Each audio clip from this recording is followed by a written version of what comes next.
Hi, we're not on the range today. We're at one of our training facilities, so hopefully you won't have to put up with too much gunfire in the background. But what I want to talk about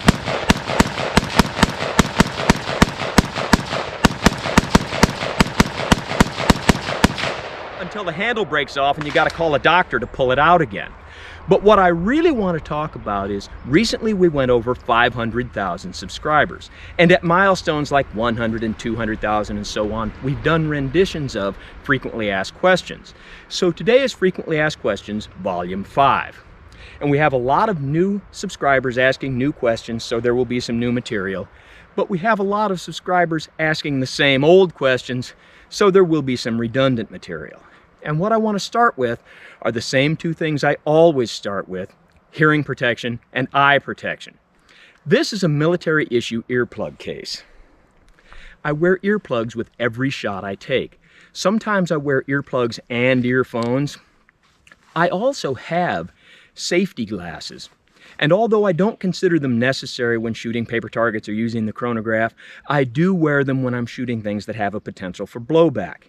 However, when I'm shooting targets like that, usually you're looking at the target and I'm off camera, so you don't see me wearing the glasses, and I typically take them off before I get back on camera. Sometimes you'll see them sitting on the table.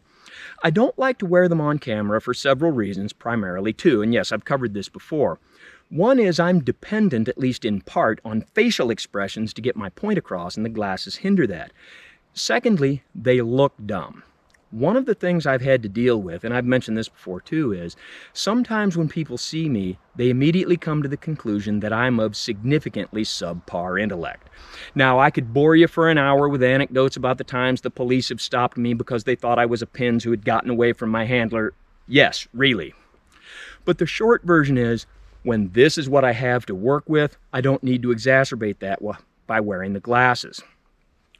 But I do wear them when I'm shooting things that have a potential for blowback, like cinder blocks or steel plates or the meat target or soda jugs. And speaking of soda jugs, let me show you something. This is what I sometimes refer to as our favorite target, a soda jug, and I'll use it to illustrate various points. But there are some people who will say that you can't learn anything from shooting water jugs or soda jugs. And although I'll be the first person to say that this is not the industry standard test medium, the blanket statement that you can't learn anything from it is, in my opinion, erroneous. Let me show you what I mean. I've got two soda jugs and I've got two rifles.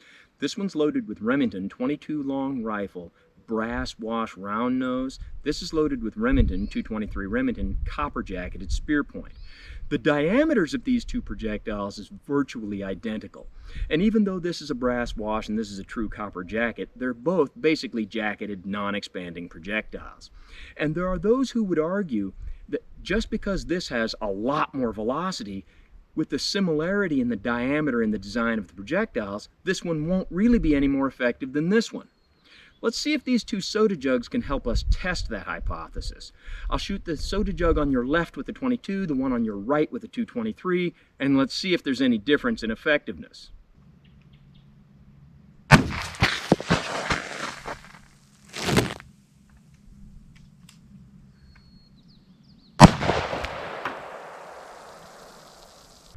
Now, before we take a look at those soda jugs, I want to take a moment to point something out. When you saw me shooting, you may have noticed that the camera appeared to move minutely.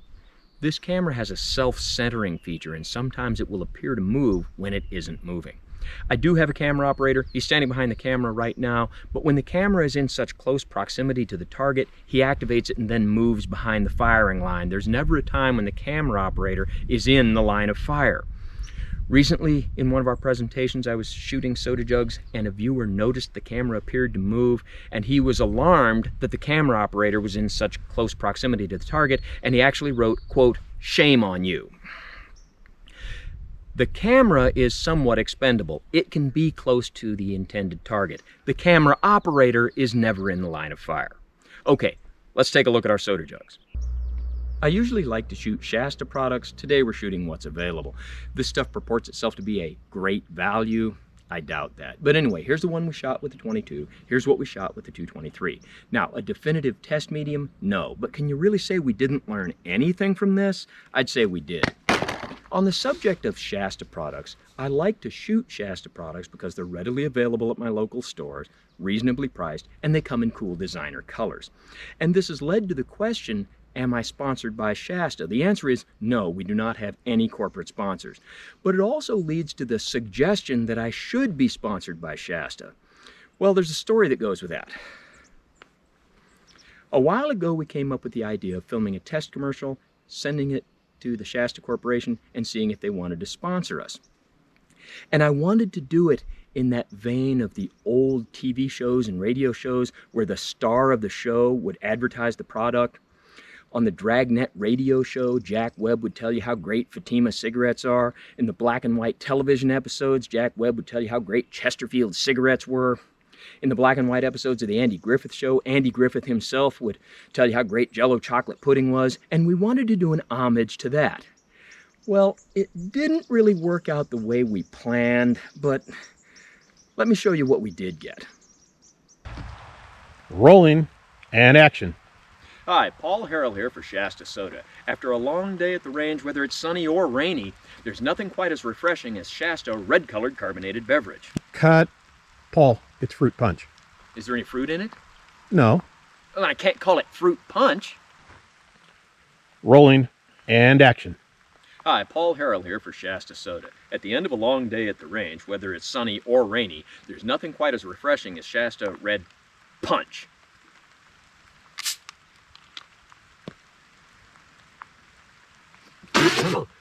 Jeez! Cut.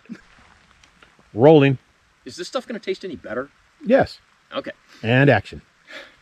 Hi, Paul Harrell here for Shasta Soda. At the end of a long day at the range, whether it's sunny or rainy, there's nothing quite as refreshing as Shasta orange-colored soda.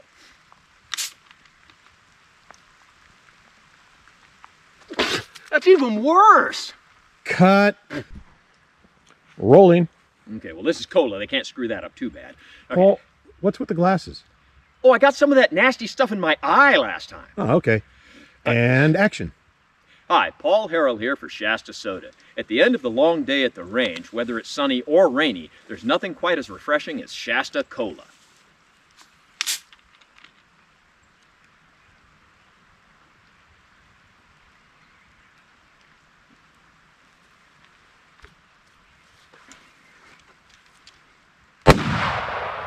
Cut. Rolling. Right. And action. Shasta, it's really great. I drink it all the time. Okay, just let me do it my way. Shasta, it makes a better target than it does a beverage. Cut.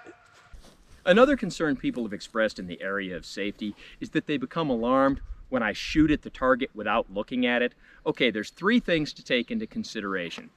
First, this is a live fire range, that's the impact area. Secondly, I have people here monitoring the situation for safety.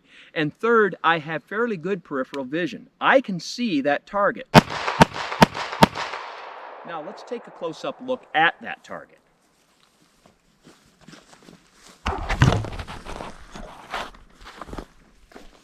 And there you go. I do have fairly good peripheral vision.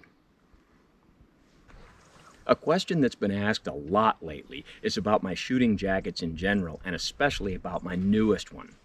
So for this occasion, I dug out my original shooting jacket. You can see why I don't wear it any longer. It's pretty much a rag. When this jacket started out, it was actually closer to this color.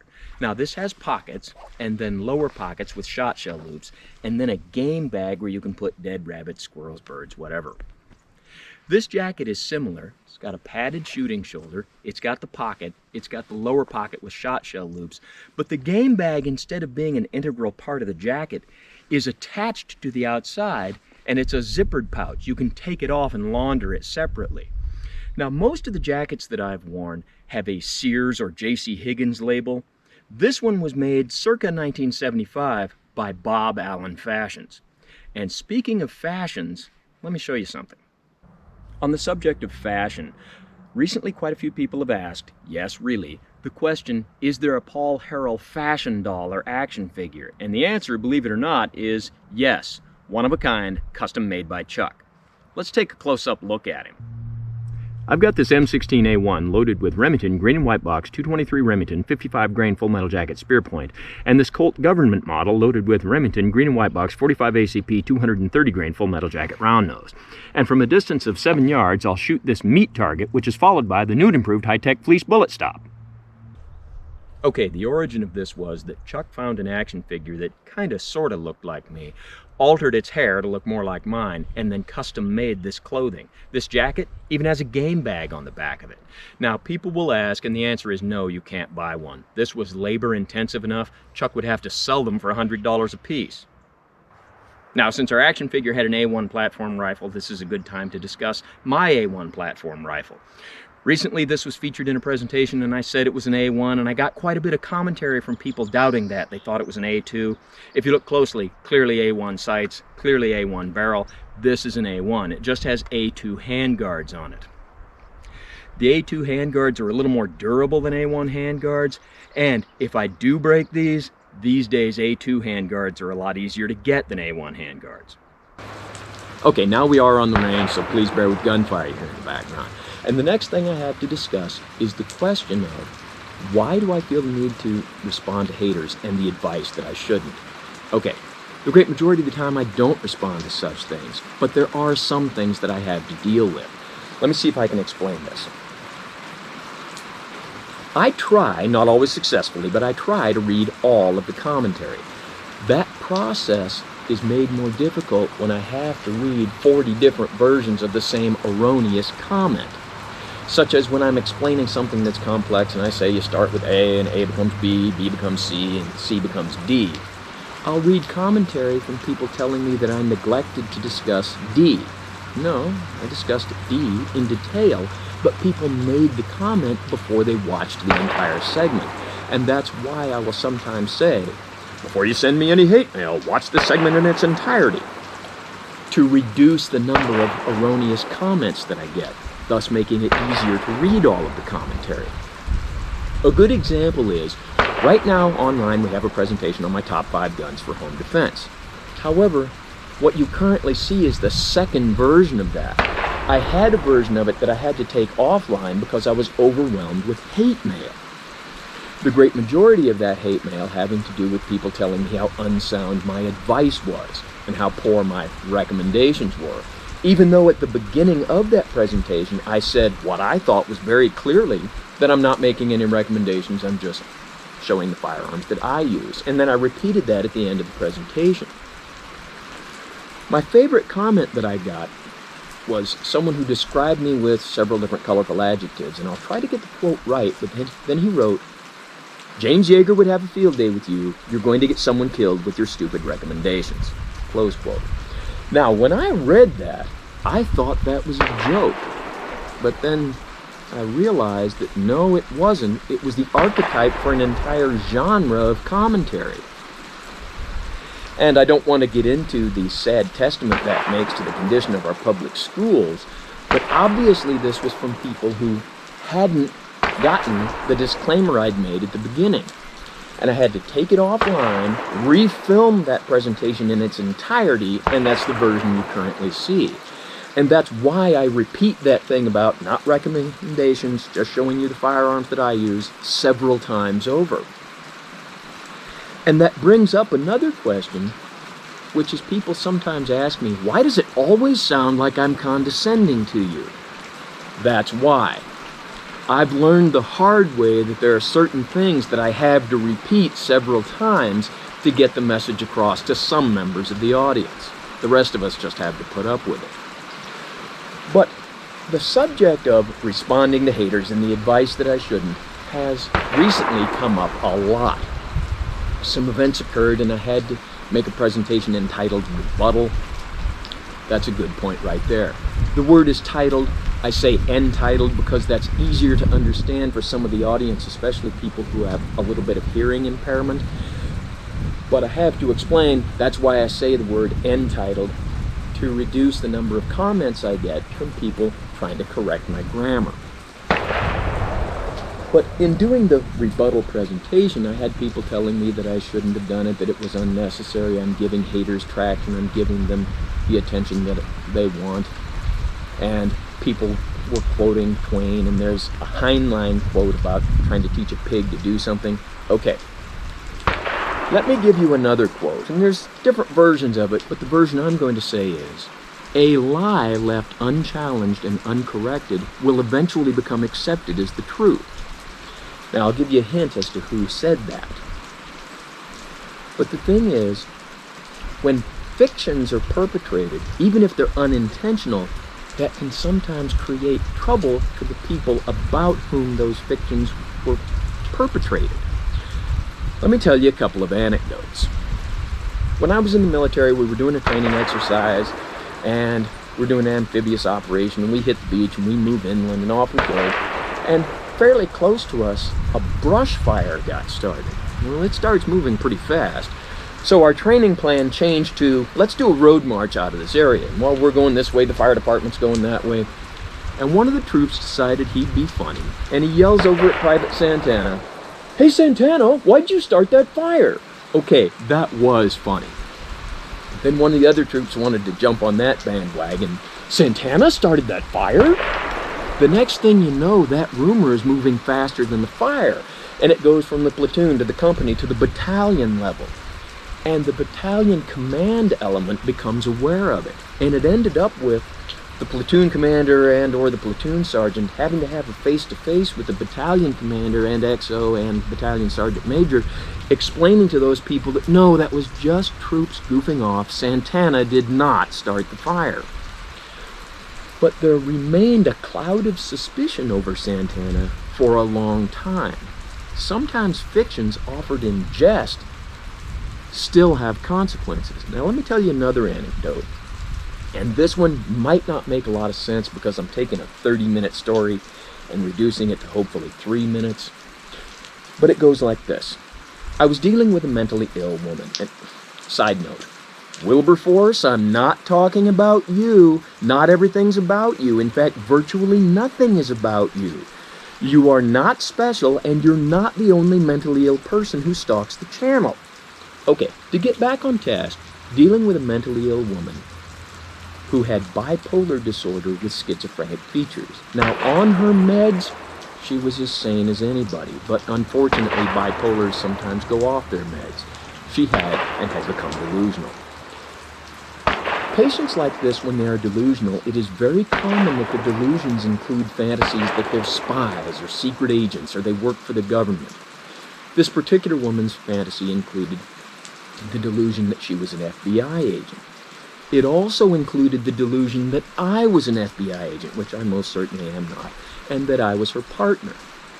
Not only that, she was a single woman, and she had the delusion that she was married to me. Well, she ended up in her unmedicated wanderings doing something and being taken into custody by the police. A police officer called me, and I had to explain to him that no, she is not and never has been my spouse.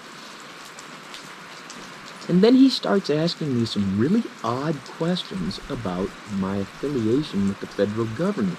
What is he getting at? Then it occurs to me he's trying to use the unmedicated delusions of a mental patient as the basis from which he can charge me with impersonating a federal agent. Sometimes fictions can get people in trouble. And that's why when someone in this format publishes something where he said, what was the word he used? Not polygamous. Polygonal? Pollyanna. Someone said that I present the Pollyanna version of policing, and then he posited that I do that because I'm a retired police officer. And when someone says that kind of fiction, I have to, and I have on previous occasions, had to point out that I am not a police officer, I'm not a retired police officer, and I have never represented myself as such. And I had to say things like that because sometimes those fictions can get people in trouble. Now, there's one more thing I have to discuss on this same topic. Recently, somebody published something in this format talking about how I know when my firearm is about to run out of ammo because I custom load the magazine with different ammunition. Something to that effect. Okay. No, fella, I don't do that. As astonishing as it may sound, I successfully completed grade school and I can count. 1, 2, 3, 4, 5, 6, 7, 8, 9, 10, 11, 12. Okay, 2, 4, 6, 8, 10, 12, 14, 16, 18, 20. You want to do that one? All right. 3, 6, 9, 12, 15, 18, 21, 24, 27, 30, 33, 36, 39, 42, 45, 48, 51, 54, 57, 60, 63, 66, 69, 72, 75, 78, 81, 84, 87, 90. You want to do one more? All right.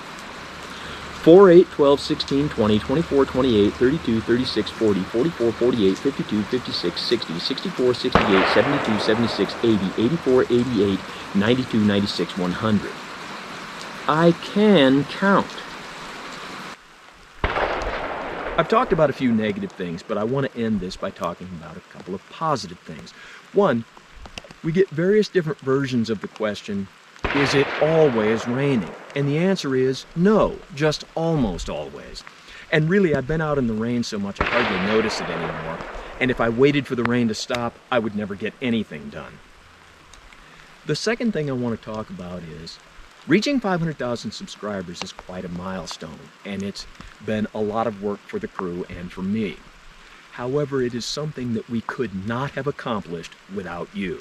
And I don't want this to sound like a bastardized version of the Tony Awards, but to everyone who has watched, hit the like or dislike icon, made commentary, shared, donated on Patreon, and of course, subscribed, I want to say thank you.